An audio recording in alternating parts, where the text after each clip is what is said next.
moment, just sit with this word, average. What does it mean to you? Yeah, not exactly a compliment, right? When I was younger, I thought average was one of the worst things I could be. It sounded like ordinary, forgettable, and invisible, like I didn't really matter.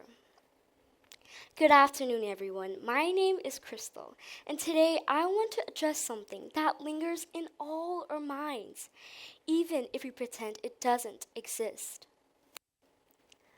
We live in a world that's kind of obsessed with being extraordinary.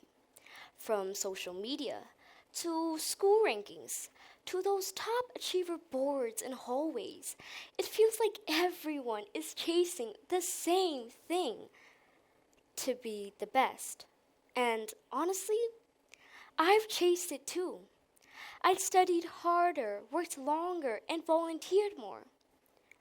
Not because I loved it, but because I was afraid of blending in.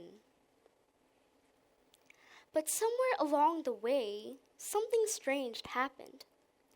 The more I tried to be exceptional, the more disconnected I felt from myself, from other people, and from the simple joys that actually makes life meaningful.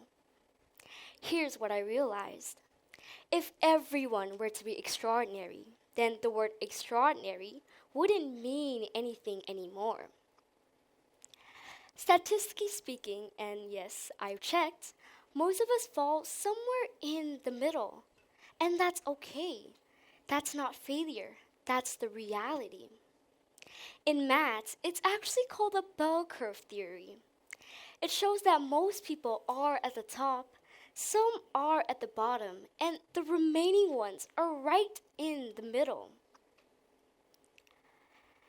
And in that middle part, that's where life actually happens.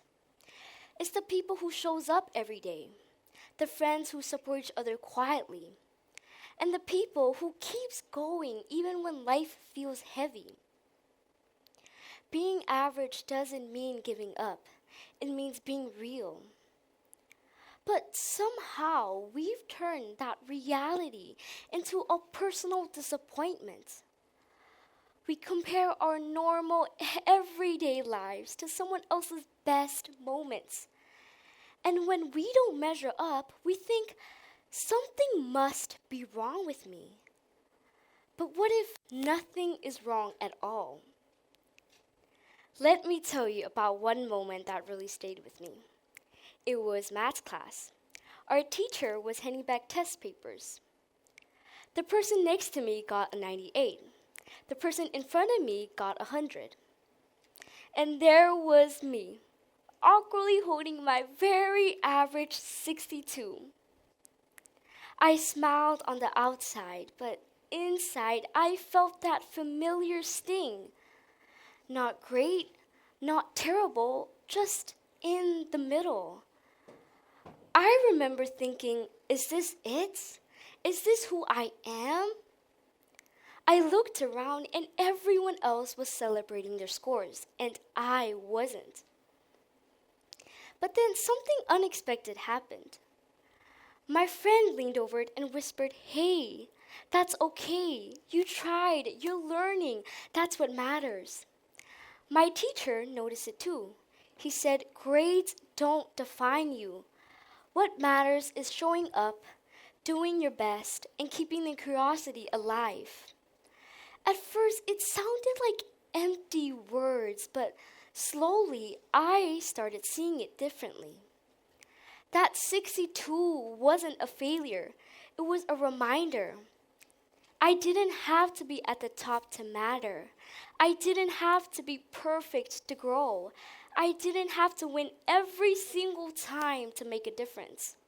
The moment, the sting, the whisper, the lesson all became a catalyst. It made me realize that life isn't about being exceptional all the time. It's in being consistent and being steady in the middle. For the longest time, I thought average meant that I was useless. Like I wasn't the best in sports, definitely not the class comedian, and my grades, let's just say they needed a miracle. But then we had a science group project. I got paired up with the really smart kid, the really quiet kid, and the kid who did not want to do anything. My first thought was, great, this is going to be a disaster. But then something surprising happened. Because I wasn't the best or the worst, I became the connector. I helped divide the work, I reminded everyone about deadlines, and I cracked a few jokes when things got awkward. In the end, we did really, really well. That's when I learned something important. In that group, I wasn't the one with the smartest voice. I wasn't the most confident either. But I listened. I noticed who was struggling. I noticed who wasn't speaking. I made sure everyone had a role, and I made sure everyone felt included. Progress doesn't always come with the person with the best ideas. Sometimes it's through the people that connects people, adapt to situations, and make sure no one is left behind. Being average doesn't mean giving up. It means letting go. Letting go of the idea that your worth depends on being the best. Because your value isn't in being exceptional all the time. It's in being consistent. Now, don't get me wrong, ambition is important. Ambition is what helps us to grow. But when ambition turns into obsession, when being exceptional becomes the only goal, it stops lifting us up and starts wearing us down. George Eliot once wrote, "The growing goods of the world is partially dependent on the unhistoric acts." You know, I used to think that changing the world meant doing something huge. But actually, it might just mean owning extra stationery. One day, a guy next to me forgot his pen. For the third time that week, I lent him mine, fully knowing I'd probably never see it again.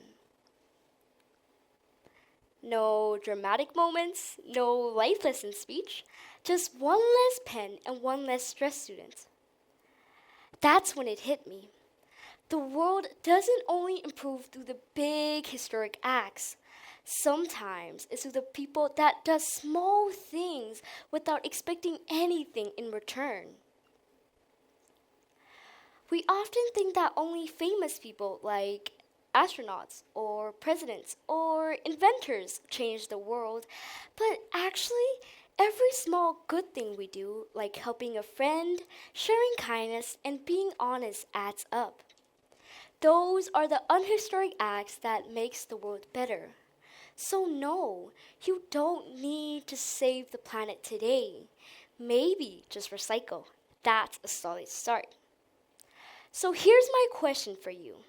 And this is the part I want you to take home. The next time you feel not good enough, or the next time you compare yourself to someone online, don't ask, how can I be extraordinary? Ask instead, how can I show up honestly today? Because maybe average doesn't mean invisible. Maybe it means being human. And maybe in a world addicted to being extraordinary, the most powerful thing we can do is to live an ordinary life intentionally and consistently. Thank you.